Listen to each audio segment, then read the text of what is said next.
Welcome to the World United. Welcome to the World United. And I'd like to start by just saying, has any one of the panel got something that they want to add or a question that they have? And if not, I have plenty, so we can always get to more.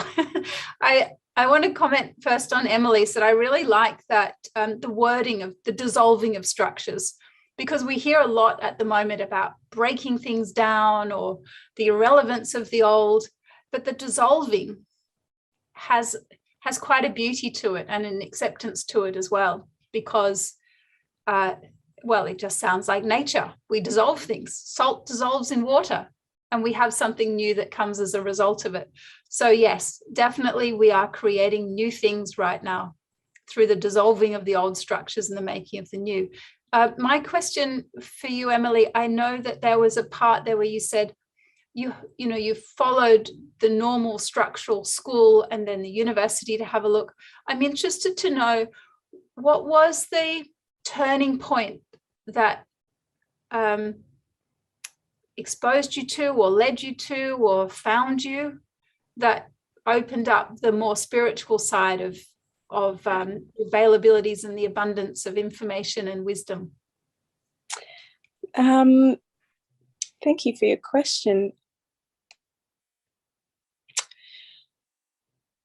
At first I feel like the first thing that sort of comes out is, well, this is my story. The story of my mind that I've got playing, but really it was a deeper calling within myself of there was this yearning for something deeper, and I was just my life unraveled in a way that brought me to this point where this yearning just spoke so loudly and was like, right, I've sort of just played this role for so long, but now I need to look into something deeper, to have some actual understanding of myself, of why I'm feeling the way that I'm feeling, who I am, the layers of my beingness.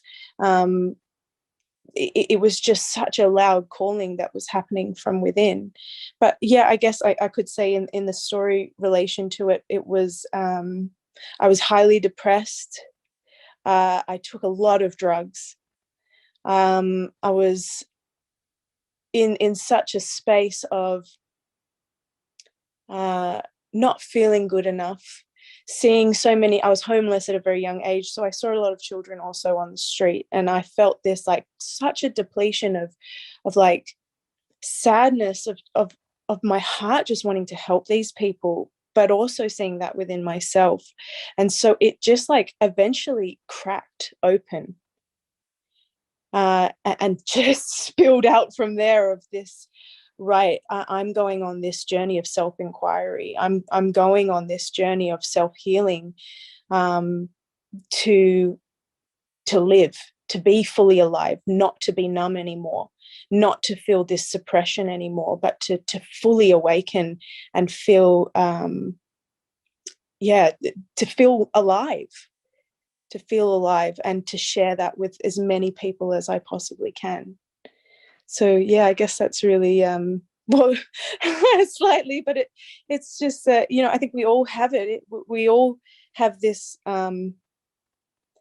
this burning inside of us to come home, and it just sometimes it takes longer for some people, and for some people it doesn't take as long. But I think particularly at the moment with mental health, people are cracking open a lot faster because of the fact that we're coming to this point of such despair that actually when we go into that, it is what allows us to, like when we fully accept it, it does actually allow us to step into this unraveling of understanding ourselves. That's so powerful to share, Emily. I really appreciate that. I could feel it when you said it as well. And And it also then touched on something Luke has said, that you can feel, you can know that there's that feeling, and it's not about pushing it down. It's saying, okay, there you are. Yeah. And I appreciate you both shared that, because it's a beginning, isn't it? Yep, there you are. Now, what's the life I want to live, like you said? Well, it's very hard. It's very hard to push it down. I think it just continuously comes a knocking, It's like the more that you try and push it down, the more that, it just gets louder. Life will continuously get louder for you. Yes, it will get louder for you. So we'll work with it early. Kate or Luca, do you have any tools or tips? Because I know you've shared some too about, when you do have it knocking loudly, what are some of the ways of working with those? Well, I mean, we did go over it a little bit, but some of the best things, as Pix also said, the 3 breaths, it's all to come back to present time. Yeah. Like to actually be in this moment, to be here in this time and place, to understand what's happening right at that moment, so you can choose where to go next.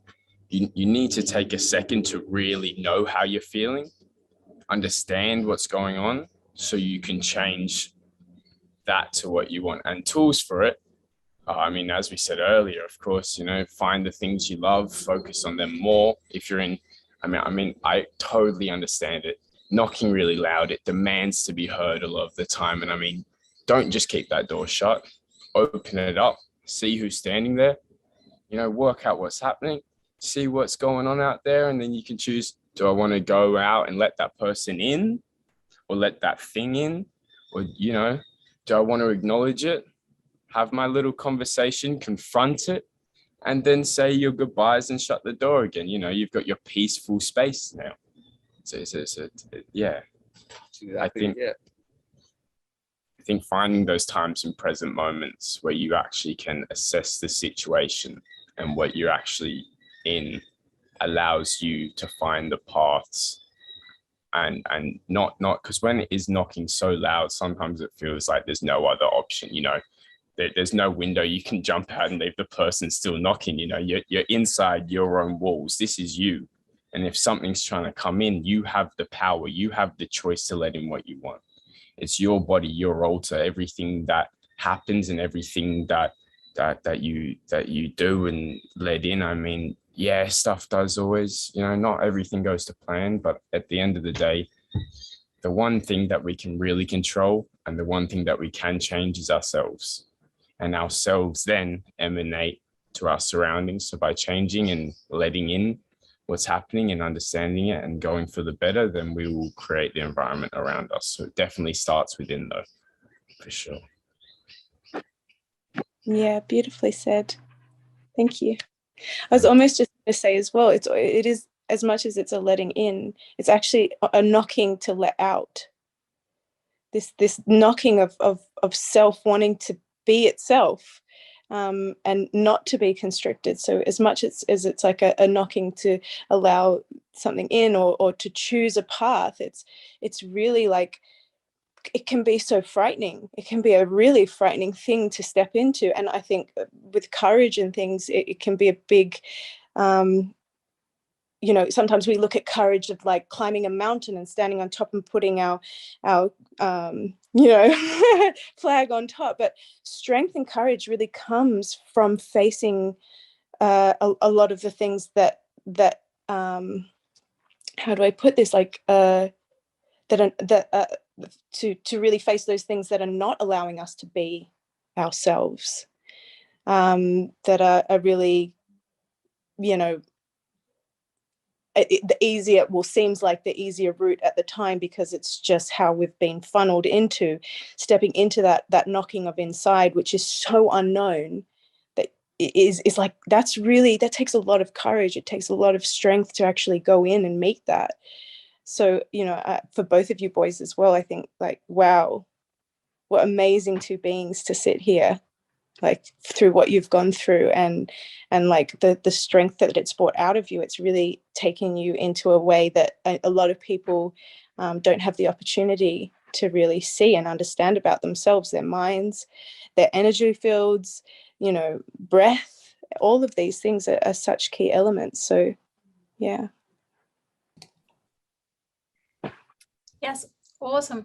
And I know, Luca, you told me an analogy once about pushing a ball under. Do you want to just share that one? Because that actually really stayed with me, and I've had to address some of my things instead of pushing them aside, because I realized I just thought your story. So I'll let you share that too. So pretty much, it's like, imagine you've got a big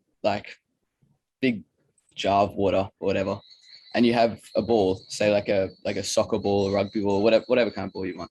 And every time you're having these negative thoughts, or every time you're having these what was it? Every time you're just like, things build up inside you, so it could be little things, it can be big things, like things you may not like, things that like are happening around you externally or internally. You're slowly pushing this ball lower under the water, and you keep pushing and pushing and pushing, and eventually you can't hold a ball full of air underneath water for too long, because if you keep pushing down, eventually it's all just going to shoot up, and then that's when everything comes out, and you're just dealing with not one or two problems, you're dealing with 10 or 20 things that maybe you've subconsciously pushed down. And then it can be stressful, but yet again, I feel like what ties into it all as well is that people think a lot of the time that they're not in control. They feel like their subconscious runs the back part of thoughts and everything in their mind. But in reality, it's all you. You have the ability to like say, okay, I don't like how this is making me feel, or I don't like what's like happening around me or what's happening inside. So the way to go about that is just to go, you know what? I'm okay with that. I can deal with this. I have the willpower and the strength to go, I can work out a solution to this, and keep that positivity going, Yeah, keep the positive. Yeah, as you said, look at it, address it, and make the decision. Yeah, exactly. Powerful sequence of events. Yeah. Yes. And Pix, did you want to add to that as well? I just want to commend Emily, Kate and Luca again for your honesty and your rawness, and congratulate you, because I'm so stoked that Emily, I'm not quite sure how old you are, because you're very youthful, and I know you're a mum of two, but it makes me feel so happy that people of such a young age are open to spirituality and meditation and all that. So I just want to commend you, and really just own who you are and just stand strong, and one person can make an absolute difference. So thank you so much for being you guys. Really appreciate that. And Emily, you spoke about letting go. I really like that. It's letting stuff in, but it's also letting go. And one thing, I had a narcissistic toxic relationship several years ago, and I couldn't let go. I still kept going back.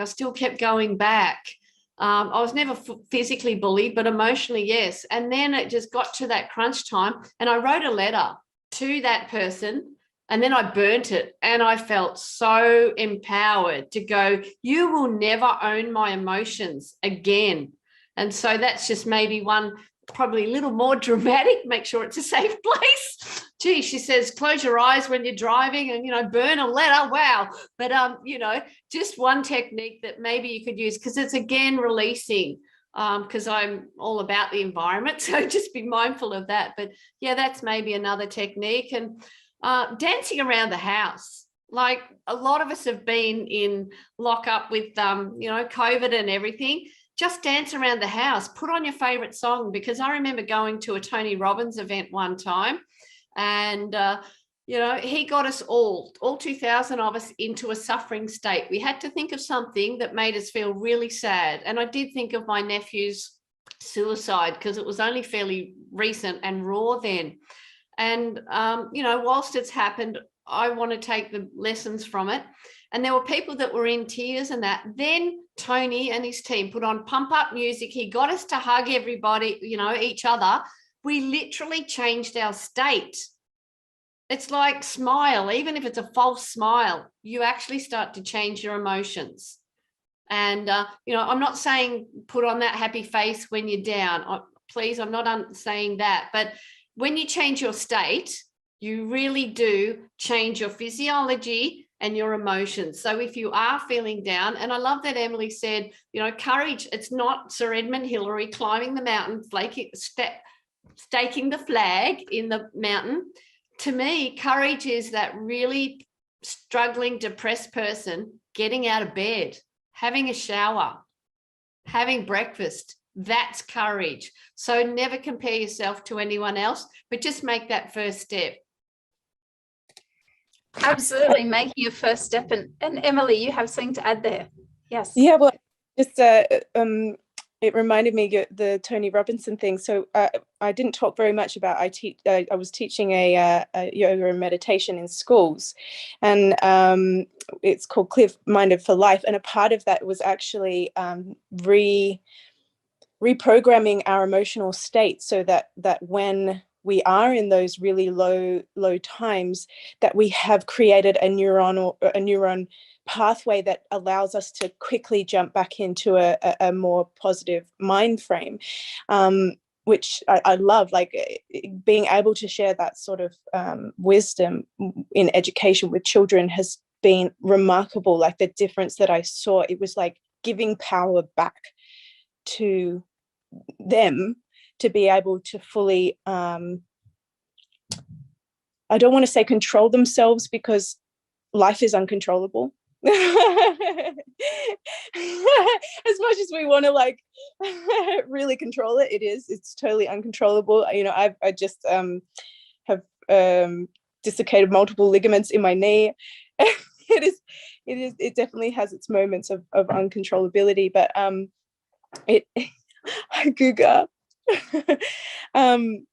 It is this thing of having some sort of awareness around what is taking place, and just that emotional shift to actually teach ourselves that is a big thing.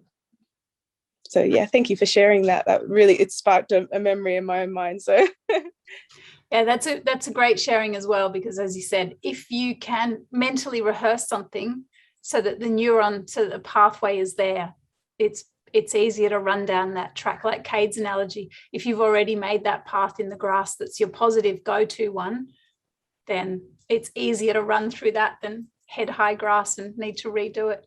And that brings me to a question which really it connects Emily, you're dissolving the structures, and Pix's, the mind's like a parachute. It's best when it's open. And Kate and Lucas sharing about school as well.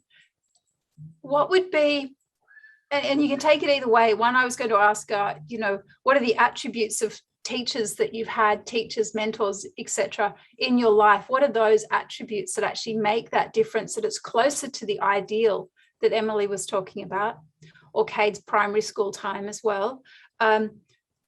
Or if you prefer, what are some of the attributes you'd see as an ideal educational space? Sorry, who was that to? Was that to me?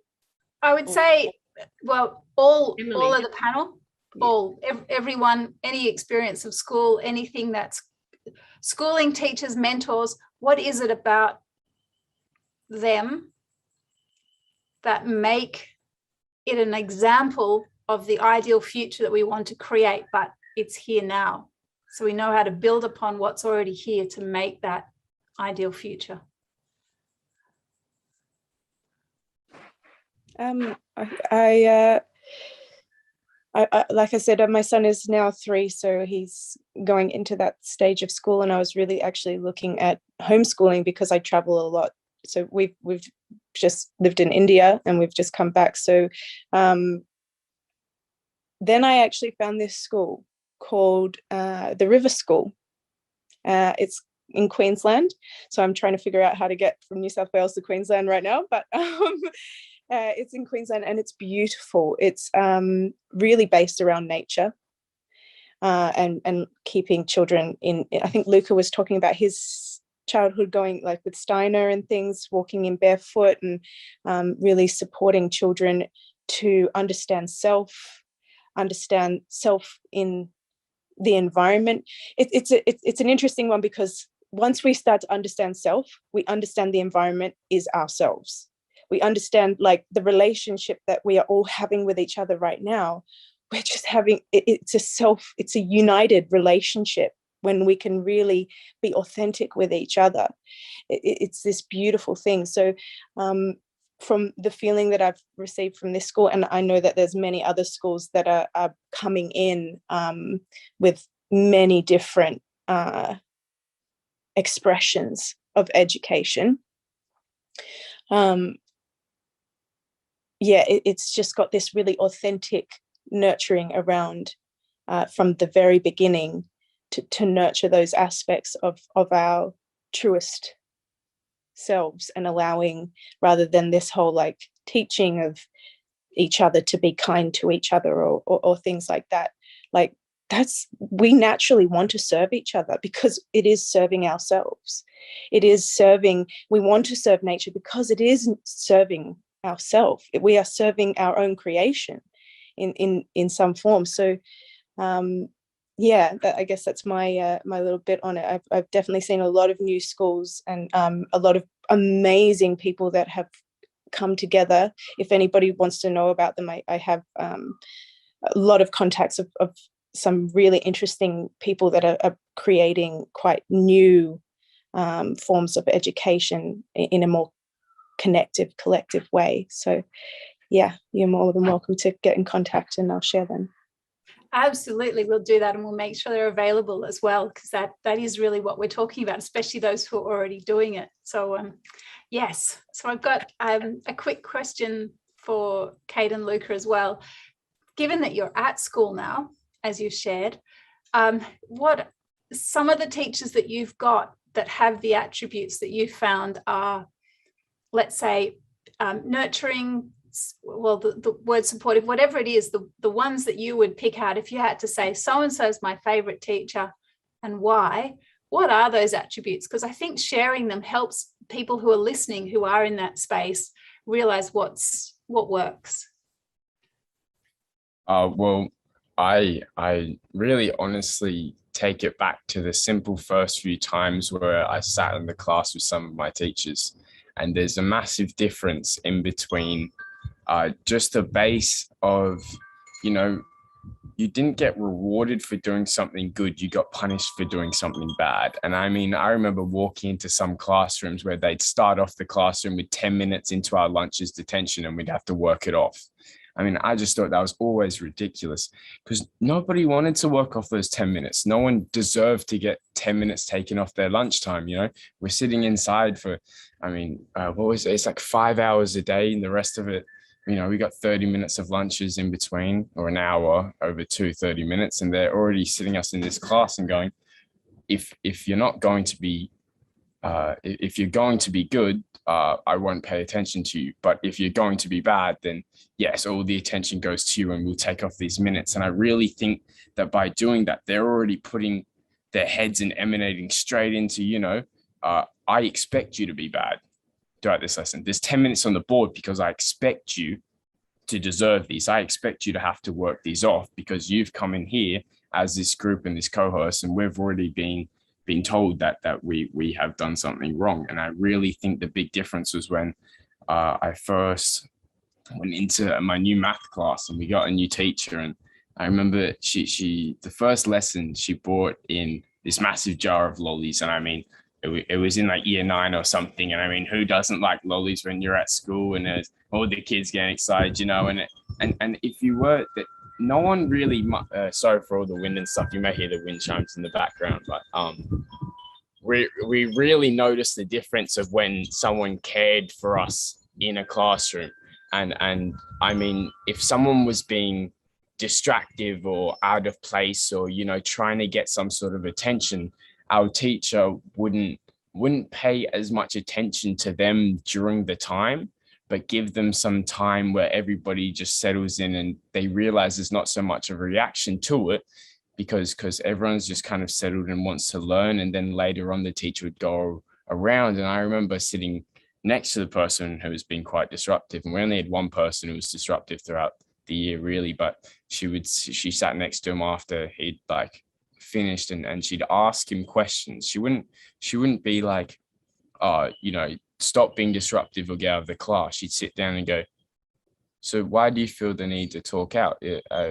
She'd sit down and let him have these self-realizations, which, the whole class benefited from, because she would actually listen and actually let us work it out for ourselves with just the little nudges and help, instead of having these big old power authorities where they try and have, I mean, we sit in classes and we do see power trips of teachers. I mean, we see them really abusing their power from day to day, some of them especially. And I mean, I've had to sit there where they go, let me have a conversation with you. And then when they come outside of the conversation with me, they tell me to stop midway through talking. And I've had to sit there and say to them, a conversation works two ways. I am 100% listening to you. I acknowledge you. I hear that. But then they still don't even give you the space to breathe and talk back. I mean, I've been so respectful to some teachers, and then they've gone midway through me giving my point of view and perspective back, and they've just gone pause, just stop. Okay. And it's so invalidating. So it really breaks kids to truly just disregard all their thoughts. And I mean, I feel like, not like you're worthless, but I mean, you feel like it kind of hurts deep down. I mean, you don't really express it as much, but over time, when these adults in a school where they're meant to be your mentors, meant to be your teachers, they're meant to be the people that shape us into this world, and they're the ones telling us to pause. Like, how do you expect me to express myself and evolve as a human being into the world you want and the future you want, if you're going to treat us and belittle us in ways where you're telling us we are not enough? We don't have the right to talk back to you, but we're not talking back when we want to have a conversation because our stuff isn't as valuable as yours. And that never helped. Like, we understand that to actually listen to a teacher, it wasn't that they had more power than us. It's that they respected our words and we respected theirs. And I really do think for a teacher to understand that these are not just kids, these are the kids, these are people growing. I mean, at our school, we've got young adults. I mean, we're like, people are turning 18 and teachers are still treating them like I'm not going to say like little kids, because no one should even treat little kids like pause and not let them express themselves. But I just would really appreciate if teachers would take the time to realize that we are human beings and their job is so important in shaping the future that they want. And they really do have such a big job in the world, because I mean, it's teaching. It's absolutely a massive part of, you know, our whole society worldwide. And for them just to be able to take the time and really realize how important it is and how much they are worth and how much they are worth to us. And if they realize how much of an impact they have on us, then I reckon maybe then they would realize, I don't know, maybe then we'd have a better schooling system. Maybe then, you know, people would actually listen. Maybe then people won't be so disruptive in class, and they look at it in such a way where it's all those negative stuff and detentions and whatnot. But that's never worked. Kids still muck up in the classes. They have been for doing years. It's because they've been doing the same stuff. If it didn't work the first, you know, whatever century, you're not going to try it again. If you fall over 8 times, maybe step over to the left and use the footpath, you know, like. But yeah, that's where I'm going to end it. It sounds like the word respect came out a lot there. The mutual respect, not just lollies, but respect. Yeah. Yeah, I love that. And Pix's got some. Well, I actually got a question, Geraldine. I'd like to ask Emily, Kate, and Luca, and kind of put you on the spot. What do you want to do when you grow up? You want to take this one? Yeah, sure. Well, I've actually been working at the moment on leaving school at the end of this year. I have an apprenticeship sorted out for a mechanics shop in 5 Dock. So that's for me at the moment. To be honest, I'm just keen to get out, keen to go see the world, just enjoy myself, you know? Yeah, fantastic. I think the day-to-day life for sure really helps, you know, especially with after all this school, to be able to move on to something. But I'd love to go into anything film related, because I do think with the future we have a lot of opportunity to spread word through film. And I mean, cinematography has always been a passion of mine, and videography, and I love it very deeply. So to have a passion for that and to be able to share through that, and I mean, because of technology nowadays, we can reach so many people. So to be able to be in an industry where I can film and share and make my own pieces of art, which really do impact. I reckon that's where I want to be. Oh yeah. Next few years. Actually, I just thought of someone, Luca, and I'm sure Geraldine will connect us, you know, so that we can share resources, but of a gent that, yeah, I think would be really a good connection for you.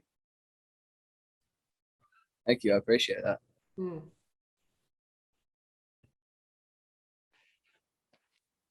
I guess I'm 28, so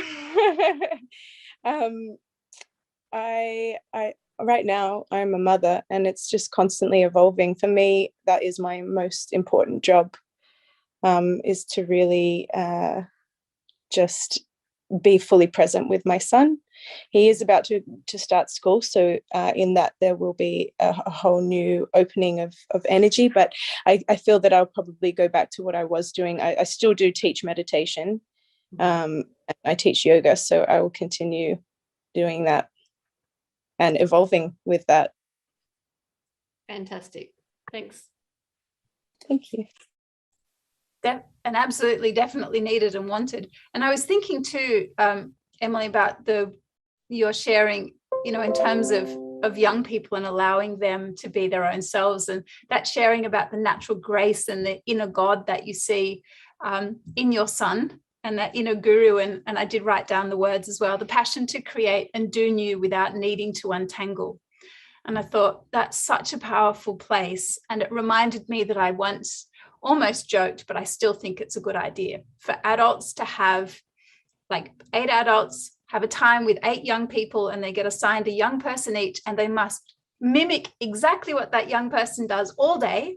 And you get given a mission, and the mission might be, we're going to catch the bus from here to there, we're going to the shops, we're going to buy some morning tea, and then we're going to go to the park, and we're going to do this, and just have a little bit of an outline. But if your young person wants to change the plan, you're going with it. And I just thought a day of that would be really good. So because you're right, they are definitely spontaneously present with the inner guru.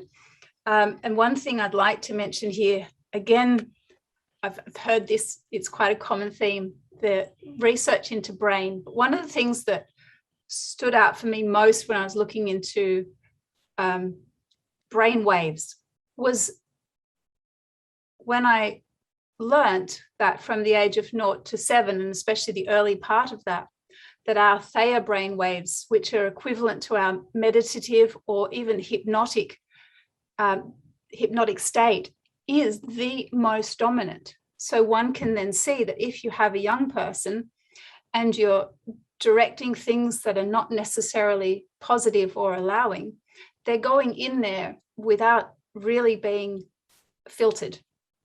They're just going in. So that 0 to 7 is very different from 7 to 14, or even if we don't put the ages on it, there are stages in life and our brain has different levels of the different types of brain waves. And it's only later we get the, you know, what's called the beta brain waves, or the high beta, where we're really actively looking at everything around us and placing ourselves in the external environment. So I think even just from that perspective, to appreciate that the little ones that we're working with aren't necessarily filtering what's being said to them, don't necessarily need us to present it in a logical way of you do this and this will happen, you know, consequence, but allowing the creativity. And if anything, have the blessed moment of ourselves to have a bit more time in that theta brainwave ourselves, where someone says, this is now a horse, ride off on the horse. Now it's this, you know, that constant creation of the script and living it out as it goes. So I just wanted to share that about the brain as well, because I think the more we could share that with parents, caregivers, schools, to research the 4 different types of brainwaves, what it means, and where a person is at as they journey along, we could actually probably be a lot more kindness and consideration in how we work with people as we move through the stages. So that was beautiful. What you said reminded me of that. Yeah. Thank you. Yeah, I really it's it's been such an interesting journey for me, at least within my own practice and what I teach. So I've done a lot. Like, I've lived in Osho ashram. I've done like a lot of many different types of techniques, and it's always different for each individual person and where they're at in their life on what works best for them. So it's really hard to be like, oh, let's implement this into a school because it will work for everybody, because each individual being is going through their own little process. But very much so for a child, it is like they are just so naturally like, we don't need to control our breath. Just watch it. You breathing, like you don't need to do anything. It's already taking its own stride, and that's sort of the same with children. Like I love to have sometimes I do with my son this thing called like yes day, where it's just yes to everything. And it's really interesting to see how he actually moderates himself, and allowing him to take that power, not me controlling that, and actually acknowledging that the wisdom is innate. The wisdom is already there within a child, within an adult, within everybody, that the wisdom is right there, and it doesn't need to be worked on, or it just needs to be surrendered into. For a lot of adults, children are naturally more there. and yeah, beautifully said of exactly right, the theta brain of like, it's even at birth, I mean at pregnancy, they're listening to everything around them. That is what is bringing their DNA to form in the way that it is, because it's telling them so much about what life is going to be like and what they need physically to survive. So it even affects the DNA within the body. So yeah, thank you so much for sharing that. That was really beautiful.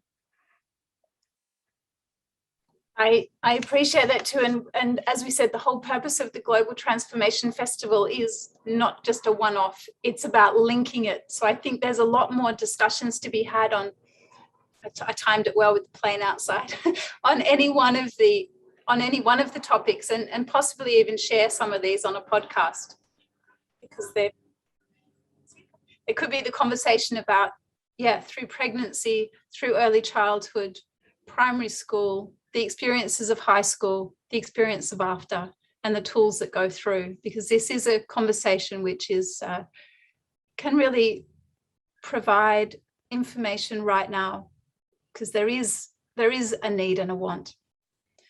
Yes. Just on that note, Geraldine, if I can, I'm more than happy to interview Emily, Kate, or Luca for my podcast. I don't pay guests, but you get a professionally edited podcast, just something where you can share your story if you're up to it. The invitation is there. It's only about 25, 30 minutes, and it's all based around courage. I simply ask you questions, so no rehearsal. So I'm happy to offer that to you if you'd like. That's wonderful picks. That's great. A beautiful opportunity. And we'll definitely keep in touch to work something out for that. I love sharing the word, and the more we can, the better it is, right? Yeah, thanks, guys. You're such an inspiration. And great role models too, all three of you. Yeah, thank you so much. I'd absolutely love to be a part of that. And, just an amazing group of people right here. I feel very blessed that the universe has created this very moment with all of us here. So yeah, thank you for that opportunity too. And we still have plenty of time, so I'm not rushing it, but I'm just thinking that there could be something that each person might like to say. And one of the things, if it feels like a good thing to answer, is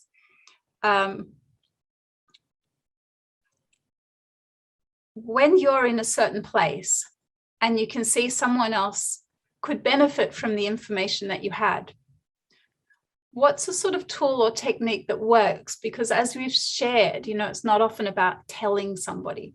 So what are some things that and I guess especially when you're at school too, I'm not saying, this is my own experience, there's walking between the worlds. You've got to stay normal enough that you're not drawing too much attention to yourself, but inside you might have a whole lot of feelings, wisdoms, experiences that you know that your peers who are sitting next to you maybe sharing something could help, but you're sometimes quiet, or sometimes maybe I'll talk to them later, or maybe I won't.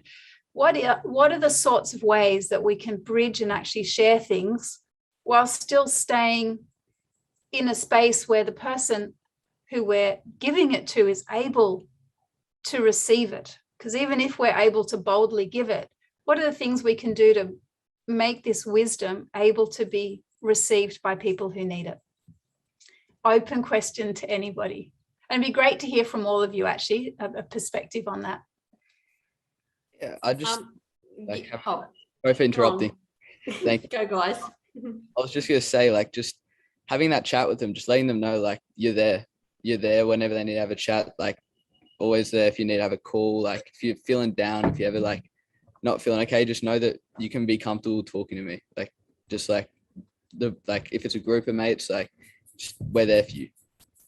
Like, just letting them know they have that support, they have that net under them. So just in case shit hits the fan, sorry for my language, but people are there to help you out, you know? Yeah, that's so important, just saying it. Yeah.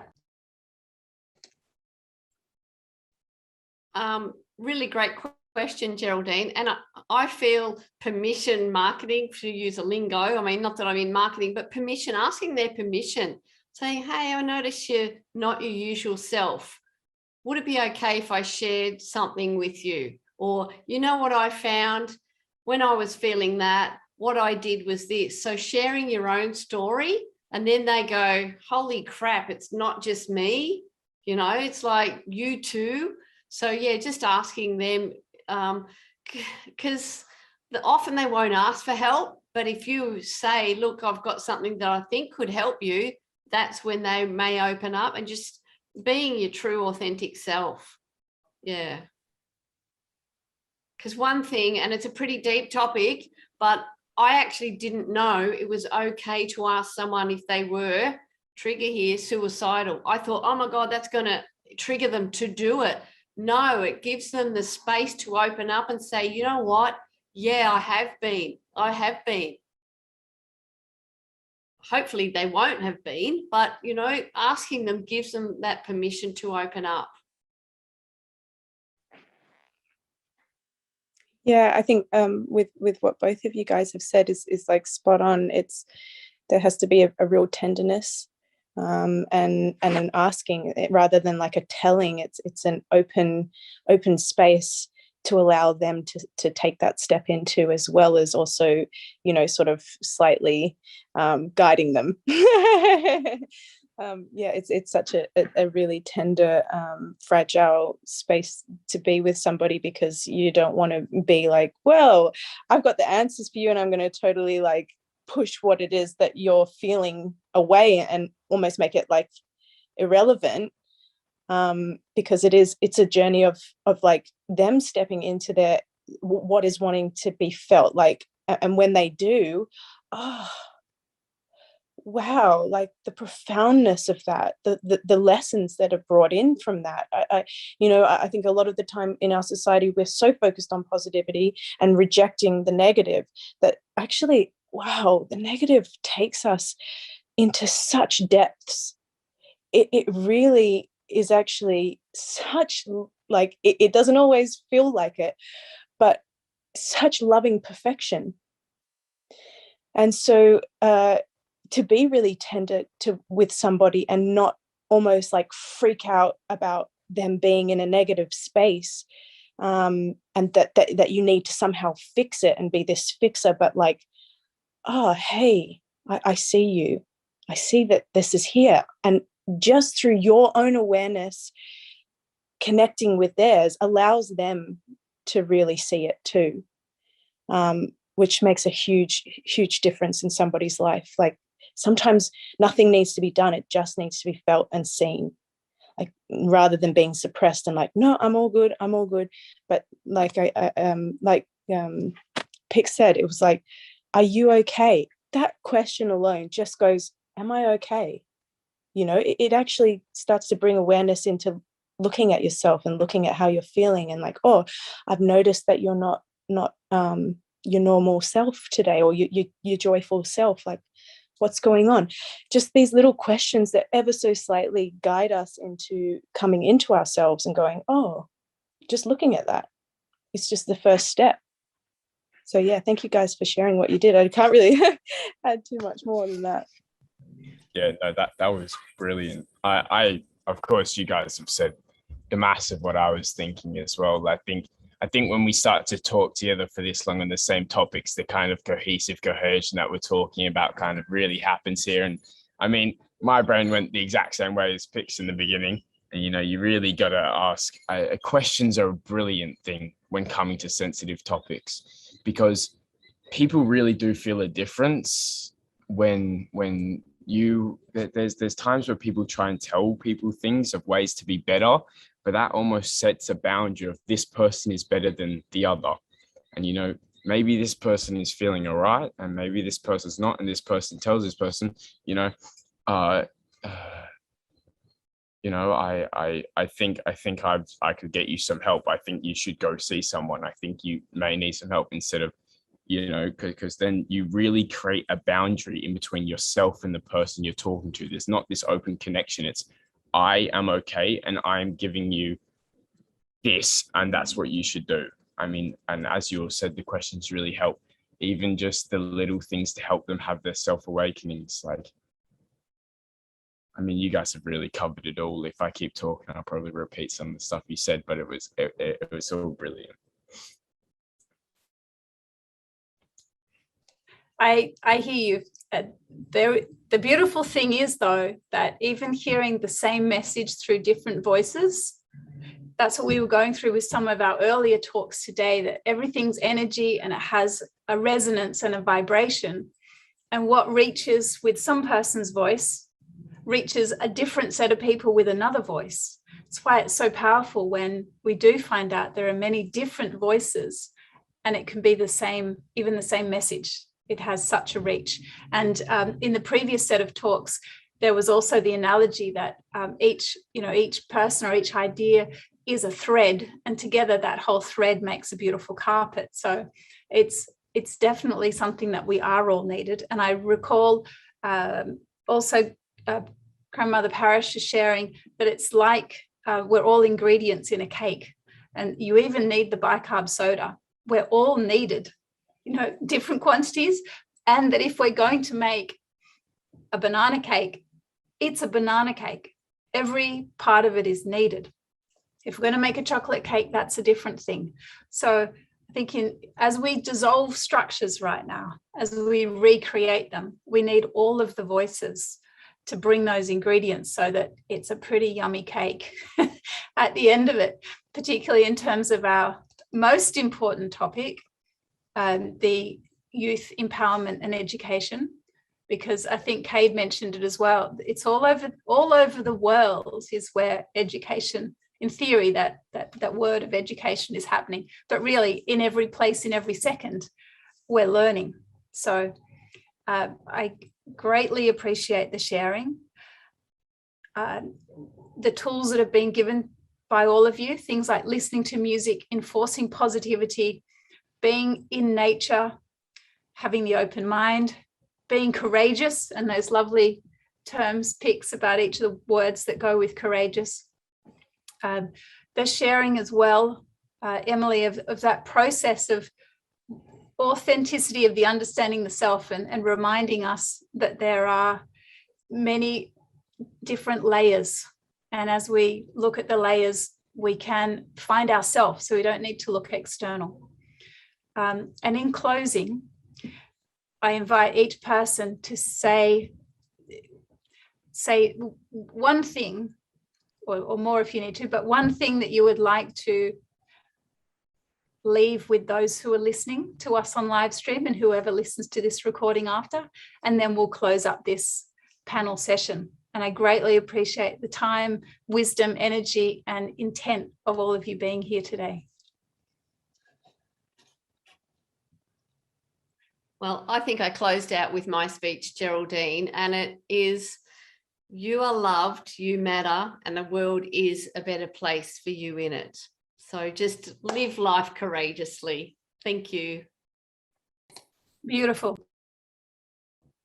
All I got to say is really just don't ever forget and always remember to let yourself know how much you love yourself. Don't be afraid to look in the mirror and say, I love you. I love the person looking back in that mirror. You know, self-love is very important. 100%. I really do appreciate the messages. Yeah. And if there's one thing I'm going to leave with it, it's as I kind of, to sum up it all, you as yourself have such a massive impact on the world around you. I mean, truly, your environment and everything, the beauty you see around you is the connections and the inner beings of yourself emanating out, and the things you're seeing back around you is what was inside. And I'm looking around seeing beautiful bees on the flowers, and it's just, it's a brilliant day. And I thank you all for being here and listening, and I'll leave you with that. Awesome, both of you. And Emily? Yeah, I guess I would leave you all with the fact that we're all just here on an individual journey, and not to just trust. I think that's my biggest thing that I want to leave everybody in with, is that trust in self. And that doesn't just mean in yourself as this individual identification of you, but in self as life. You are life, and life wants to support life.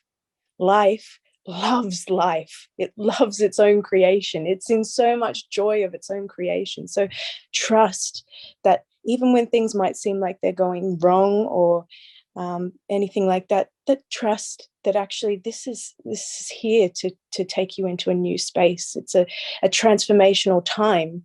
Like most periods of time of when one thing is going into another, there's a sweet spot in between of like where it's a bit mucky and things are dissolving and falling apart for that new growth to take through. So be gentle and tender and loving with yourself, because it's definitely a tender, fragile experience, but trust. And thank you so much, Geraldine, and thank you everybody who's been on this board today. It's been such a privilege to hold space with you and connect and share. So and thank you to everybody who's listening and taking that step into wanting to move forward and learn and change and shift and evolve. So huge thank you.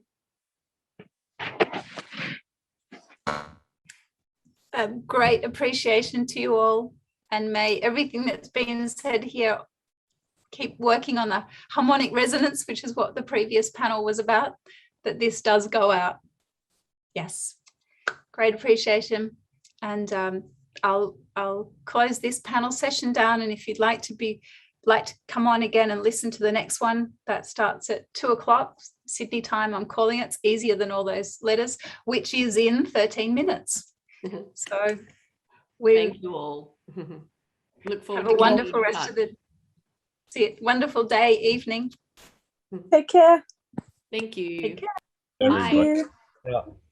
Bye. See you guys soon. Yeah.